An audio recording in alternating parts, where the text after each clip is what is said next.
Passons maintenant à la deuxième, plutôt à la deuxième partie de la vidéo, on va dire. Donc, qui concerne Jeffrey Epstein. L'arrestation de Jeffrey Epstein a secoué le milieu politico-médiatique. Il y a tellement de noms impliqués dans cette histoire, tellement de personnalités influentes qui ont peur des conséquences de cette arrestation. Le prince Andrew est un bon exemple car son implication est en train de secouer l'ensemble de la famille royale en Angleterre. Bien entendu, les médias font tout leur possible pour impliquer Donald Trump, comme on peut le constater tout en bas de cet article. Donc là, cet article nous donne quelques noms. George Mitchell, Leslie Wexner, blablabla, Jean-Luc Brunel, le prince Andrew. Et en fait, forcément, Donald Trump et Bill Clinton, ils les mettent bien ensemble parce qu'ils savent d'avance ce qui attend Clinton, donc ils essayent de mélanger un peu les deux. Ils essayent de faire tomber Trump par le même coup. Ils n'y arriveront pas, ne vous inquiétez pas. Donc,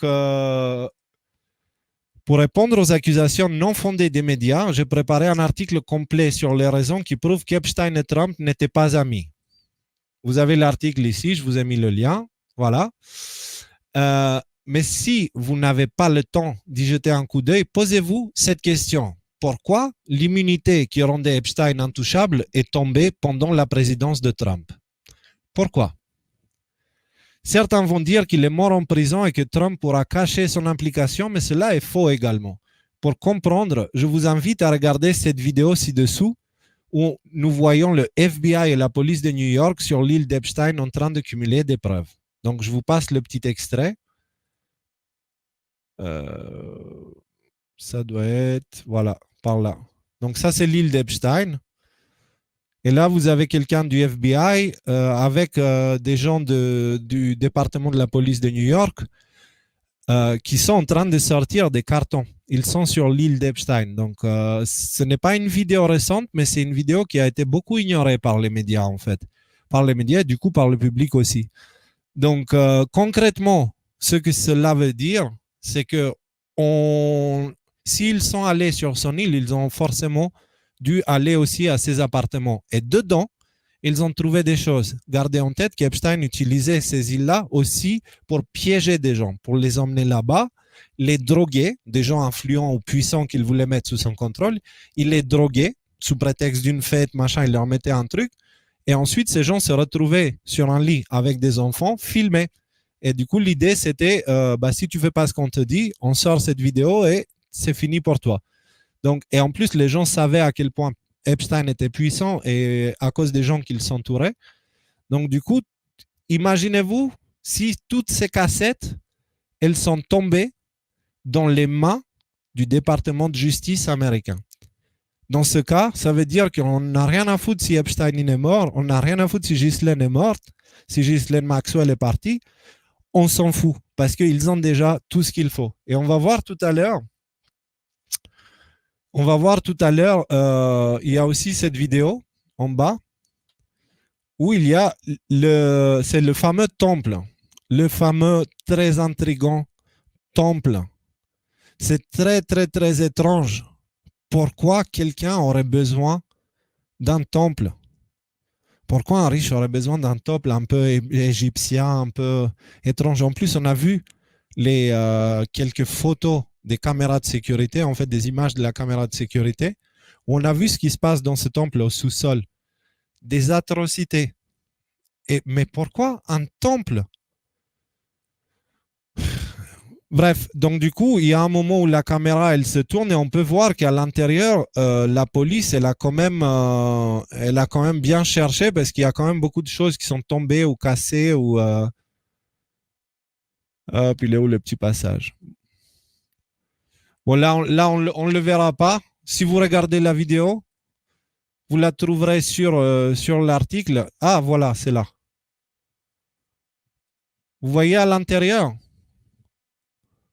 comment c'est tout cassé? Ils ont tout explosé. Ils ont cherché les issues secrètes, des trucs. Ils ont tout fait. Du coup, ils ont mis la main sur des choses. Et dites-vous bien qu'ils ne sont pas bêtes, hein, les policiers et le FBI. Ils n'ont pas annoncé à Epstein, excusez-nous, on va venir vous arrêter telle date, telle heure. Ils sont allés, ils ont fait le raid en même temps. Donc, ne vous inquiétez pas, il n'a pas eu le temps de détruire des preuves. Ou en tout cas, s'il l'a fait, ce n'était qu'une petite partie. Donc, voilà, on continue. On peut d'ailleurs se poser beaucoup de questions concernant ce temple, mais mais c'est un sujet qui nous ferait faire un gros détour, alors on va l'aborder dans un article dédié. Si vous voulez regarder plus attentivement l'île de Jeffrey Epstein, vous pouvez le faire grâce à cette chaîne YouTube. Sur cette chaîne YouTube, vous avez plein de vidéos effectuées avec un drone si vous voulez avoir plus de détails sur l'île de Jeffrey Epstein. Vous pouvez tout voir, tout trouver. Et je trouve que c'est une une chaîne YouTube qui est très utile en ce moment.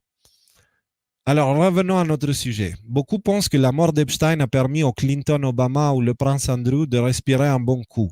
Beaucoup parlent d'une affaire qui n'aboutira pas, mais ce n'est pas ce que dit le jeu d'échecs. Si l'on observe les pions, il est impossible de croire que le FBI et la police de New York n'avaient pas sécurisé l'île et les appartements d'Epstein avant de procéder à son arrestation. Ils ne sont pas ignorants et ils savent que si Epstein est au courant de ce qui l'attend, il va essayer de détruire les preuves. De l'autre côté, Epstein avait besoin d'être certain que personne n'allait le balancer. Donc, il avait forcément des dossiers sur ses invités. Il y a les caméras de sécurité, mais pas seulement. Il y a aussi d'autres photos, vidéos ou autres types de preuves impliquant ceux qui bénéficiaient des services de ce monstre nommé Jeffrey Epstein. Le département de justice possède des preuves accablantes et le témoignage d'Epstein n'est pas forcément nécessaire. Vous pouvez voir le FBI et la police du New York sortir avec des cartons et des boîtes contenant des preuves dans la vidéo de l'intervention du FBI sur l'île. En ce qui concerne Ghislaine Maxwell, je pense qu'il est trop tôt pour en tirer des conclusions. Certes, à premier abord, on dirait que son arrestation a relancé le sujet, mais je remarque surtout que c'est la famille royale d'Angleterre qui se trouve en difficulté. Un appât pour le prince Andrew, un coup pour attirer notre attention de ce côté-là. Je dis ça parce qu'en même temps, l'histoire de Ghislaine Maxwell a permis à une photo très importante de voir le jour. Voilà les amis, c'est la photo la plus symbolique qui décrit notre monde tel qu'il est. Une proxénète pédophile, sataniste et tout ce que vous voulez, qui est assis sur le trône de la reine, et à ses côtés, une star de Hollywood. Voilà ce qui gouverne ce monde. Vous comprenez? En plus d'être un scandale, cette photo, parce qu'au niveau protocolaire, ça c'est interdit. Pas seulement c'est interdit, la reine elle-même, elle ne s'est pas assise sur ses fauteuils depuis des dizaines d'années. Là, il y a Ghislaine Maxwell, donc une criminelle pédophile qui est assise à côté de Kevin Spacey, qui est un acteur House of Cards, si vous vous rappelez. Et ce mec-là, il est accusé pour des crimes, genre contre des agressions sexuelles, des attouchements et tout ce genre de trucs. Donc, les deux, des pervers qui sont assis sur le trône royal. Voilà. Le monde en une photo.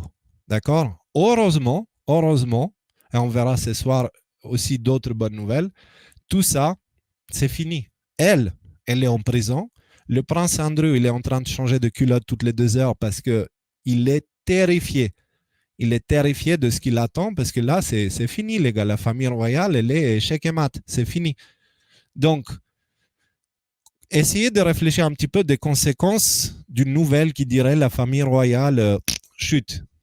Le public, il deviendrait dingue. Donc, on va y arriver mollo, mais en tout cas, cette photo a lancé un grand scandale. Donc, en ce moment, la famille royale doit répondre pour ça et doit répondre aussi pour Prince Andrew. Pourquoi il ne va pas aux États-Unis pour discuter avec le département de justice américain? Il essaie de tout faire pour fuir ses responsabilités. Alors, il est où mon article? Ah, je l'ai fermé. Je le remets. Hop. Alors, la reine elle-même ne s'était pas assise sur ce trône depuis des décennies. Ce qui se passe sur cette photo est une hérésie protocolaire, sans précédent. On dit qu'une image vaut 1000 mots. Cette image en vaut plus car elle décrit très précisément le monde dans lequel nous vivons. Une pédocriminelle qui pose sur le trône de la reine en ayant à ses côtés une star de Hollywood, accusée d'abus sexuels. Je vous laisse réfléchir un peu sur cette image. Donc, on l'a fait. Dans tous les cas, dites-vous bien une chose. Il y a déjà suffisamment de preuves pour arrêter tous les criminels dans cette histoire. Le problème, ce n'est pas le manque de preuves. Le problème, c'est la dissonance cognitive de ceux qui croient encore les médias et qui détestent Trump, entre parenthèses, parce qu'on leur dit de le faire. Si la clé de voûte, alors rappelez-vous ce qu'est la clé de voûte sur le poste de Q, donc c'est Adam Rogers, plus le président des États-Unis, plus l'armée américaine. Donc c'est un petit peu l'alliance de Q, et là vous ajoutez aussi des pays étrangers, comme la Russie, la Chine et tout ça. Ils sont en train de bosser. Donc si la clé de voûte avance trop vite, cela pourrait avoir des conséquences désastreuses sur l'équilibre global. On parle du monde là, d'accord, de la société. Si d'un coup on retire tous les repères des gens, ça va être la cata. Donc on y va doucement, doucement, doucement. Mais en tout cas, il y a des clous qui sont pointés et on a dépassé le point du non-retour. On l'a déjà dépassé. Si l'opinion publique est un problème, la solution, c'est nous. Parce que nous sommes le public. Nous sommes en train de gagner la guerre de l'information. Les soldats numériques sont de plus en plus efficaces, mais plus nous sommes nombreux, plus vite nous allons en finir avec tout ça. La guerre d'information continue, l'armée numérique recrute, la majorité silencieuse peut enfin se faire entendre. Donc, sur ce, je vous invite encore à jeter un coup d'œil sur le site, de vous abonner à la newsletter, sur Messenger, allez vous abonner sur Facebook, Twitter, YouTube, Telegram. Et si vous voulez faire un don, vous avez le bouton là, Tipeee, PayPal, Crypto.